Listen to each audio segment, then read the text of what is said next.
एक समय की बात है, एक छोटे से गांव में परी नाम की एक प्यारी सी बच्ची रहती थी। परी को रंग बिरंगी चीजें देखना और तस्वीरें बनाना बहुत पसंद था।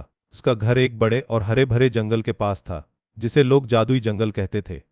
परी अक्सर अपनी ड्राइंग बुक और पेंसिल लेकर जंगल के किनारे बैठ जाती और सुंदर सुंदर चित्र बनाती थी। उसे जंगल की हर चीज से प्यार था, ऊंचे पेड़, रंगीन फूल और चंचल जानवर। एक दिन जब परी जंगल में थोड़ा और अंदर गई तो उसने देखा कि जमीन पर एक छोटी सी चमकती हुई चीज पड़ी है। पहले तो उसे लगा कि वह कोई सुंदर पत्थर है, लेकिन जब वह पास गई तो उसने देखा कि वह एक जुगनू है। यह जुगनू बाकी जुगनुओं जैसा नहीं था। उसकी चमक बुझ चुकी थी और वह बहुत उदास लग रहा था। परी ने उसे धीरे से उठाया। परी ने जुगनू को अपनी हथेली पर रखा और उससे पूछा, प्यारे जुगनू, तुम इतने उदास क्यों हो? तुम्हारी चमक कहाँ चली गई? जुगनू ने छोटी सी आवाज में कहा, मेरी चमक खो गई है प्यारी दोस्त।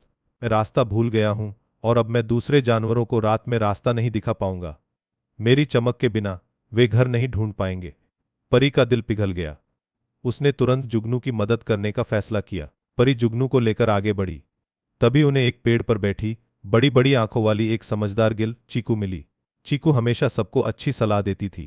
परी ने चीकू से पूछा, चीकू दीदी, इस जुगनू की चमक कैसे वापस आएगी? चीकू ने अपनी मूंछें सहलाते हुए कहा, इसकी चमक वापस लाने के लिए तुम्हें चांद फूल ढूंढना होगा। वो फूल चांद की रोशनी सोखता है और जुगनू को अपनी चमक वापस पाने में मदद करता है। तुम्हें जंगल के सबसे ऊंचे पेड़ के पास जाना होगा।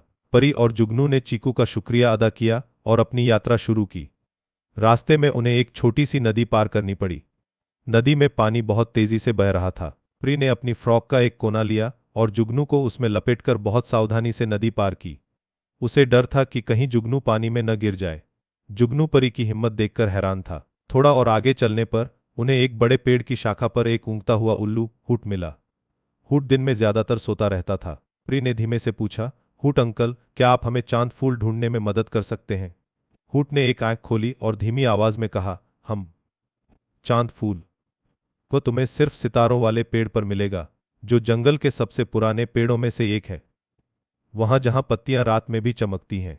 इतना कहकर हुट फिर सो गया। परी और जुगनू सितारों वाले पेड़ को ढूंढने लगे। परी की आंखों ने, जो हमेशा सुंदर चीजें ढूंढती रहती थीं, एक खास पेड़ को देखा। उस पेड़ की पत्तियां हल्की हल्दी चमक रही थीं, जैसे उनमें छोटे छोटे तारे लगे हों। यही वह सितारों वाला पेड़ था। परी ने जुगनू को अपनी उंगली पर बिठाया और पेड़ की तरफ इशारा किया।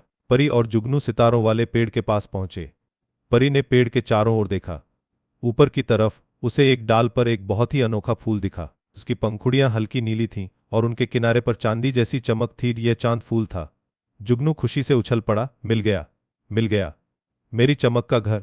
लेकिन चांद फूल बहुत ऊंचाई पर था। परी ने हिम्मत नहीं हारी। उसने एक मजबूत डाल को पकड़ा और धीरे धीरे ऊपर चढ़ने लगी। वह बहुत सावधानी से चढ़ रही थी ताकि जुगनू को चोट न लगे। वह फूल के पास पहुंची तो उसने फूल को धीरे धीरे छुआ। जुगनू तुरंत फूल की पंखुड़ियों पर बैठ गया।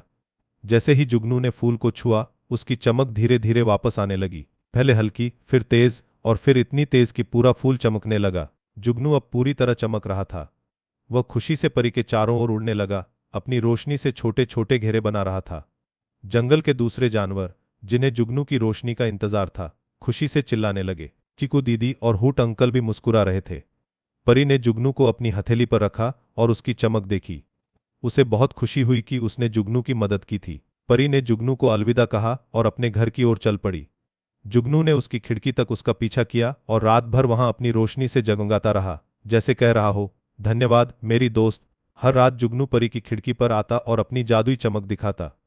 परी जानती थी कि उसने सिर्फ एक जुगनू की मदद नहीं की, बल्कि एक सच्चा दोस्त भी बना लिया था। नैतिक शिक्षा, दूसरों की मदद करने से हमें बहुत खुशी मिलती है और यह हमें सच्चे दोस्त बनाने में मदद करता है।